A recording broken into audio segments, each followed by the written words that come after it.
was born and raised here in McKinney, Texas, in the same neighborhood that I live in now, Loma. The Loma is unique because it is like about maybe 12 blocks of homes, and they're kind of just off, hidden to the side. To me, I feel like it's like the best kept secret in McKinney. The families all knew each other. They all had the same ethnicity. They all spoke to each other. They all spoke the same language. They all cooked the same kind of foods. The men had the same kind of work. The women did the same kind of things for their households.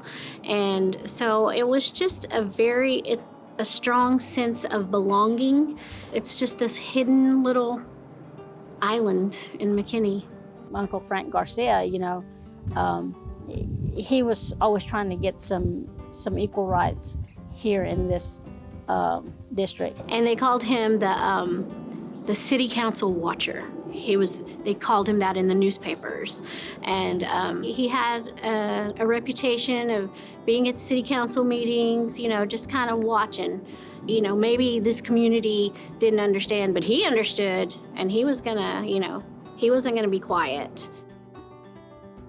It was in the 90s. There was news circulating that they were gonna, redo Picnic Park, and it was going to be, like new equipment and new things to do. And she was like, "Oh my gosh, this would be a perfect time if they're gonna redo the park. They can name the park, and they can name it after, Uncle Frank, because of all that Uncle Frank's done. And this is just gonna be so wonderful." And it would be so great to have Hispanic representation on a facility. And everybody knows Uncle Frank. All of the city council from years back knows who my Uncle Frank was.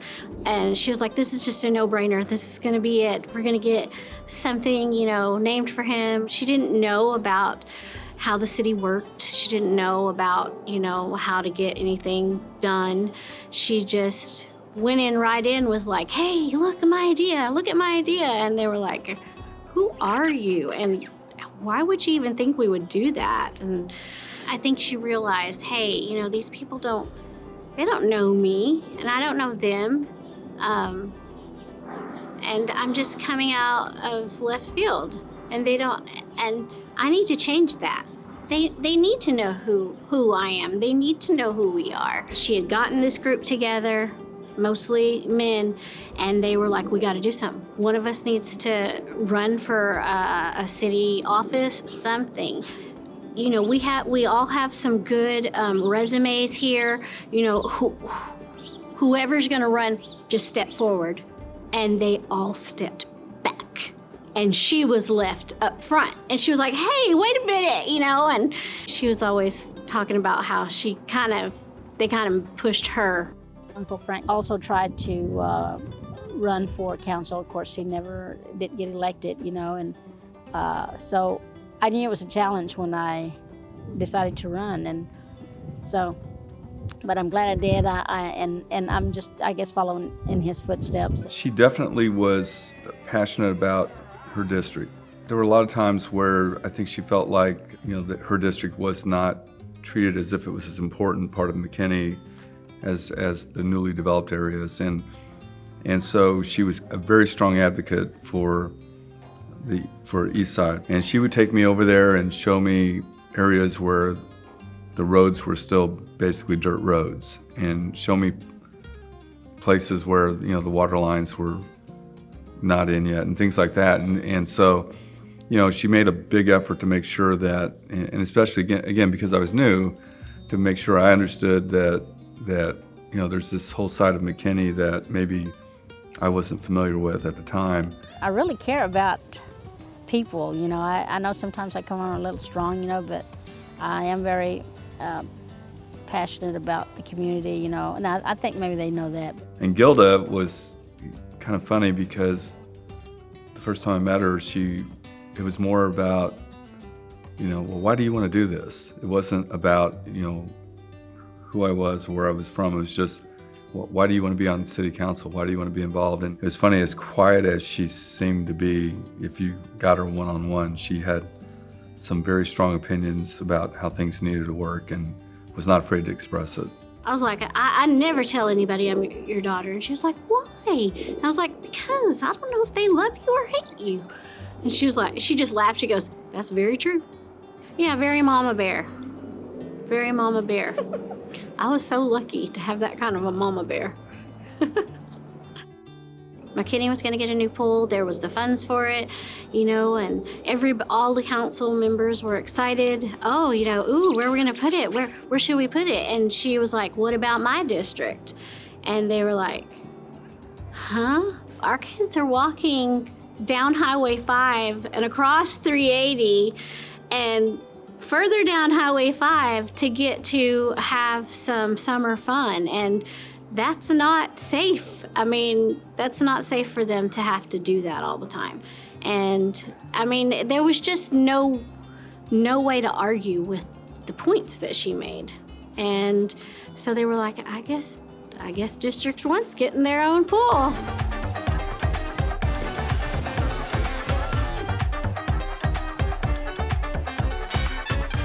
That facility, even though it's a rec facility and it's fun and it's swimming and all that, it came out of a genuine love for her community and for caring for people and saying, hey, you know, we want the kids to live over here to have the same opportunities for recreation that everybody has. I like that everything's accessible.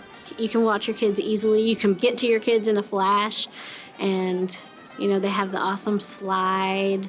It was really good for my special needs daughter because we just have to be extra careful with her. And it was just good that there's places where she can sit and play in the water, and there's places that she can go exploring, and just the right height for her. Shortly after her passing, her friends and family came out and expressed a very strong interest in naming this facility in her honor. It was through her dedication and campaigning that got this facility built on the east side. In fact, City Council honored her shortly after her passing by proclaiming May 16th, 2019 as Gilda Garcia Garza Day in the city of McKinney. When these ideas come to us, our role is to take it on to our Parks, Recreation, and Open Space Advisory Board to get feedback and direction about how to proceed. I'm happy to share that at that meeting, which was a standing room only of family and friends, there was an outpouring of support to dedicate this facility in her honor. All right, we are going to cut the ribbon and officially dedicate this to be the Gilda Garcia Garza Aquatic Center. Hey.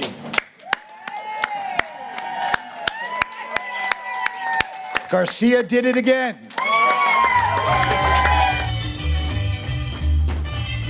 Shortly after City Council approved the name change, we put up brand new signage on the building. Immediately, we heard great feedback from the community that it was the right time and the right person to name the facility after. Miss Garza brought people together, and naming the facility after her reflects that spirit of bringing the neighborhood together to have fun, to get to know each other. It's really the McKinney way. I think the one thing I would want them to know was how sweet she was and how caring she was for other people. You know, I mean, she truly, truly cared about others. She would never stand up and go, hey, I did this, you know, but I think I'm glad the rest of us are out there saying, hey, look, here, you need to know who this person is, who lived in your community very quietly, but at the same time was a very staunch advocate for you for a really long time. That facility would not be there in that form like it is now, serving the people that go there, if she hadn't been on City Council. She did this for them. This pool is for them.